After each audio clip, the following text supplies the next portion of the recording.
మహాకుంభమేళా కథను అందరికీ తెలుసుకోవాలని ఉంటుంది కదా. ఈరోజు మహాకుంభమేళా విశిష్టత కథని తెలుసుకుందాం. మహాకుంభమేళా ప్రపంచంలోని అతిపెద్ద ధార్మిక సమ్మేళనంలో ఒకటి.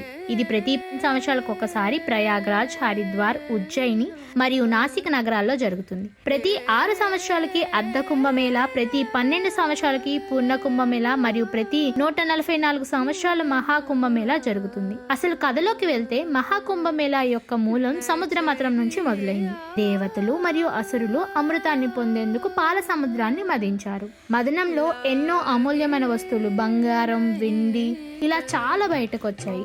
వాటి నుంచి అమృత కలశం కూడా వచ్చింది. అమృతాన్ని పొందేందుకు దేవతలు మరియు రాక్షసులు మధ్య పోటీ జరిగింది. ఈ సమయంలో విష్ణువు మోహిని అవతారాన్ని ధరించి అమృతాన్ని దేవతలకు అందించేందుకు ప్రయత్నించారు. అయితే అమృతం కలిగిన కుంభాన్ని తీసుకొని బృహస్పతి, చంద్రుడు, శని మరియు శుక్రుడు భూమిపై 4 ప్రదేశాల్లో తిరిగారు. అవే ప్రయాగ్రాజ్, హరిద్వార్, ఉజ్జయిని మరియు నాసిక్. ఈ ప్రయాణంలో 12 రోజుల పాటు అమృత బిందువులు ఈ 4 ప్రదేశాల్లో పడ్డాయి. అందుకే ఈ పవిత్ర నగరాల్లో ప్రతి 12 సంవత్సరాలకు కుంభమేళా జరుగుతుంది.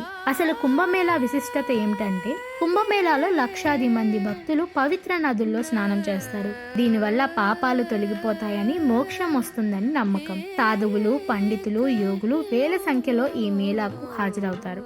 మహాకుంభమేళా భారతీయ ఆధ్యాత్మికతను, సంస్కృతిని, భక్తి భావాన్ని ప్రదర్శించే గొప్ప ఉత్సవంగా పరిగణించబడుతుంది.